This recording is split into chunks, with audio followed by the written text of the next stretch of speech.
এইটা হইলো অরবরই, আর আমার নিজের হাতে কলম নিজেই করছি। এই কলমের মধ্যে, এই গাছের মধ্যে 4 ধরনের আম আসবে এটার মধ্যে। আর এই গাছটা হচ্ছে ব্রুনাই কিং। এক আমের ওজন হবে 5 কেজি। এবার প্রথমে একটা আম হয়েছিল, ওই লাগাবার কয়েক মাস পরে ফুল আইসা হইলো, ফলটা ছোটই হয়েছিল। এটা আপেল, ওই যে হরিমন 99 আপেল যেটা। আর এটা হচ্ছে জাপাটি কাবা, ওটা ফল, এটাও ফল, এটা জাপাটি কাবা।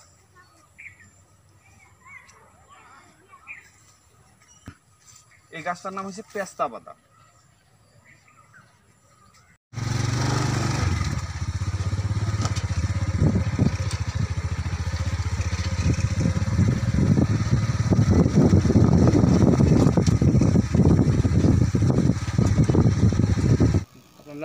আমি মোহাম্মদ শামসুল আলম, গ্রাম রসুলপুর, ইউনিয়ন রসুলপুর, উপজেলা ঘাটাল, জেলা টাঙ্গাইল।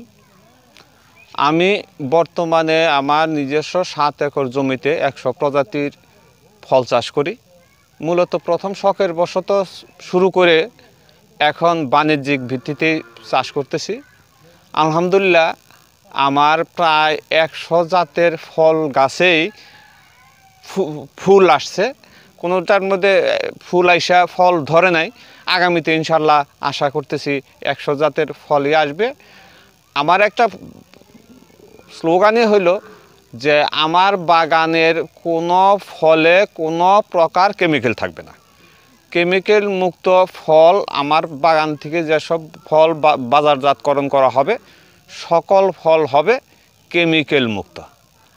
এই যে বাজারে যে ফল, এই ফলের যে কেমিক্যাল, এই কেমিক্যালের ভয়ে আমি বাজারের ফল কিনা মানে বাদ রাখছি অনেক দিন যাবৎ। এবং ওইখান থেকে যেদিন থেকে বাজারের ফল কিনা বাদ দিছি, ওই দিন থেকে আমি গাছ লাগানো শুরু করছি। আলহামদুলিল্লাহ, এখন তো এমন কোনো সময় নাই, বছরের এমন কোনো সময় নাই যে আমার বাগানে 20-30 ধরনের ফল না আছে। সব সময় আলহামদুলিল্লাহ ফল থাকে। আর চাহিদাও অনেক অনেক জায়গার থেকে। আলহামদুলিল্লাহ, বাংলাদেশের এমন কোনো জেলা নাই যে আমার মনে হয় না কোনো জেলার লোক আমার বাগানে আশাবাদ আসতেছে। কিছু চারাও করছি, আমি কমলার চারা করছি। এই 100 জাতের ফলের মধ্যে আমি কমলাটাই শ্রেষ্ঠ মনে করছি। আমার যে ফলন, আমার যে কমলার যে সাইজ, যে রং এবং যে মিষ্টতা, এতে বাংলাদেশের একটা সম্ভাবনাময় ফল হিসাবে আমি মনে করি। আর আলহামদুলিল্লাহ, আমার কাছ থেকে চারা নিয়ে, কমলা মালটার চারা নিয়ে অন্তত প্রায় 100 বাগান হয়ে গেছে।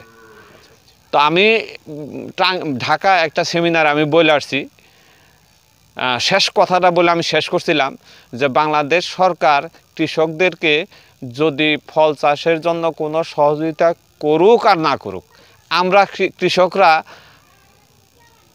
খাদ্যে যেমন স্বয়ংসম্পূর্ণ হয়েছে বাংলাদেশ, আমরা ফলেও স্বয়ংসম্পূর্ণ হব ইনশাল্লাহ। আমরা বিদেশি ফল দেশেই চাষ করব। বিদেশি ফল আমরা আমদানি না করে আমাদের ফলে আমরা বিদেশে রপ্তানি করব। এইটা আমি সেমিনারে বলে আসছি। তবে আলহামদুলিল্লাহ, যে আমাদের এলাকার যে মধুপুর ঘাটালের যে পাহাড়ি এলাকা, এই এলাকার মানুষ যেভাবে ফলের উপর খেপছে, আশা করি যে আমার কথাটা হয়তো আমি বাঁচব না, ভবিষ্যতে এটা হবেই। আমাদের এই এলাকায় ফলের, যেমন এখন আনারস কলা চাষ হচ্ছে, 5-10 বছর পরে চাষ হবে কমলা, মালটা, আঙ্গুর, এই সব ফলগুলাই চাষ হবে, আপেল, এইগুলা চাষ হবে ইনশাল্লাহ। আমাদের এই মধুপুর ঘাটালের যে উঁচু অঞ্চল, যেটা, এটাই আমি আশা করি। কি কি প্রজাতির ফল? আমার অনেক প্রজাতি আছে। বিদেশি আছে 51 প্রজাতি, দেশি আছে 49 প্রজাতি, আরও বেশি আছে। যেমন আম 16 প্রজাতি হইলেও আমি খালি একটা আমই ধরছি।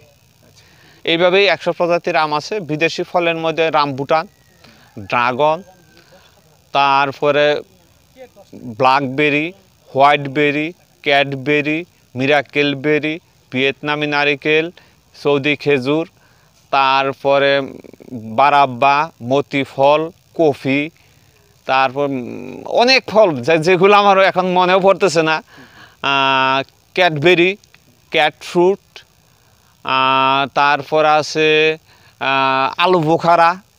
আপনার ওইখানে তো যে জি। খেজুরের যে ইটা দেখলাম, গাছ দেখলাম, ওইটা কোথা থেকে সংগ্রহ করছিলেন? এটা বাংলাদেশে প্রথম চাষ হয় ঢাকা, সাভার না, ঢাকার কাছেই একটা লোক মোতালেব নামে এক ব্যক্তি চাষ করে, তার কাছ থেকে আমি এই চারাটা নিয়ে আসছি। খেজুরের চা। জি, খেজুরের চারাটা নিয়ে আসছি। এটা বীজের চারা না, এটা বলা হয় শাকার চারা। এটা কি গাজীপুরের থেকে আনছিলেন নাকি? গাজীপুর, হ্যাঁ গাজীপুর, ভালুকা ভালুকা মোতালেব। সংগ্রহ করছেন। জি, ভালুকা মোতালেবের কাছ থেকে এই খেজুর সংগ্রহ করছি। আর তাছাড়াও আমি নিজে সৌদি থেকে খেজুর হাজিদের কাছে টাকা দিয়ে দিয়েছিলাম, ওনারা মরিয়ম খেজুর, আজোয়ার খেজুর, উন্নত জাতের খেজুর আমার আইনা দিয়েছিল, আমি নিজে চারা কইরা লাগাইছি। দেখবেন ইনশাল্লাহ হয়ে গেছে, বেশ বড় হয়ে গেছে সেই গাছগুলা। এগুলো কি কিরকম দাম ছিল গাছের? মানে যে গাছটা আপনার ওই ভালুকা থেকে সংগ্রহ জি, করছেন, এটা 30,000 টাকা। 30,000 টাকা? জি, একটা চারা আনছি 30,000 টাকা। আমার এখন ওই যতটুক চারা আনছি অতটুক আবার 4টা চারা আমার অলরেডি হয়ে ওইখান গেছে, থেকে হয়ে গেছে তাহলে ইনশাল্লাহ। আপনি লাভবানই আছেন? জি জি, ইনশাল্লাহ। না, ফল চাষের সমান অন্য কোনো ফসলে চাষ হবে মনে করি না আমি। এখানে 40% জমি, এখানে 40% জমির উপর কমলা, মালটা, জাম্বুর আছে। আমি আশা করি এবার 4 থেকে 5 লক্ষ টাকার এখানে বিক্রি হবে। আচ্ছা, এই 40% জমি থেকে 4-5 লক্ষ টাকার ফসল কোনো বাংলাদেশে কোনো ফসলে আশা করা যায় না। আচ্ছা, এটা তো আপনার মারাঠা আবাদ করছেন নাকি? মালটা, জি।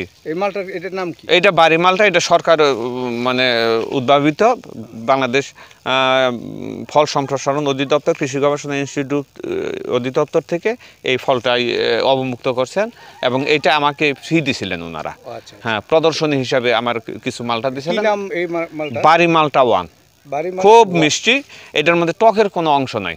আচ্ছা, এটা কালার হবে না নাকি? জি না, একটু মানে এখন যে কালারটা আছে এর থেকে একটু সাদা ভাব আসবে, কিন্তু মিষ্টি, টকের কোনো অংশ নাই এই মালটার মধ্যে। এখন এই যে বেকার যুবক যারা আছে, যারা অনেকে চাকরি পাচ্ছে না, তারপরে আমি তো মনে করি যে বাংলাদেশের যারা বেকার যুবক, তারা তাদের অনেকেরই 2-1 বিঘা করে জমি নাই, এইরকম খুব কমই আছে।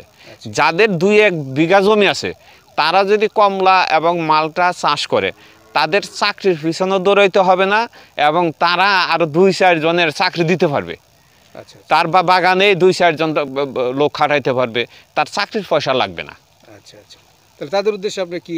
আমি বেকার যারা আছেন তাদেরকে বলবো, চাকরির পিছনে না ধরে কৃষিকাজে আসেন, ফল চাষ করেন, মালটা চাষ করেন, কমলা চাষ করেন, ইনশাল্লাহ সফলতা আসবে, প্রত্যেকেরই সফলতা আসবে। এবং এই মালটার যে চাহিদা, গত বছর বাজারের মালটা, বিদেশি মালটার দাম ছিল 120 টাকা, আমি কিন্তু 160 টাকা বিক্রি করছি। জি, এবং আমার কাছ থেকে অনেকে এসে নিয়ে শেষে দিতে পারিনি। আচ্ছা, আচ্ছা। চাহিদা অনেক বেশি। জি, চাহিদা অনেক বেশি ছিল। আচ্ছা, আচ্ছা, ঠিক আছে, ধন্যবাদ আপনাকে এই সুন্দর পরামর্শ দেওয়ার জন্য। আপনাকে অশেষ ধন্যবাদ জানাচ্ছি।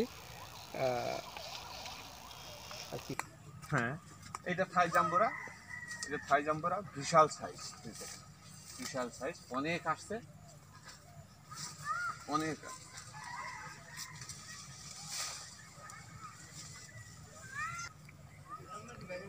আম ওইদিকে না, পিছাইতে হবে। এটা 12 মাসে আমরা, এই দেখেন আমরা আছে এবং ফুল আছে, গুটি আছে, এই যে দেখেন গুটি, এই যে গুটি, এই যে বড় আছে, মাঝারি আছে, এখানে দুই সাইজের আছে, 2 বারের, আবার এই যে এটার মধ্যে গুটি আছে।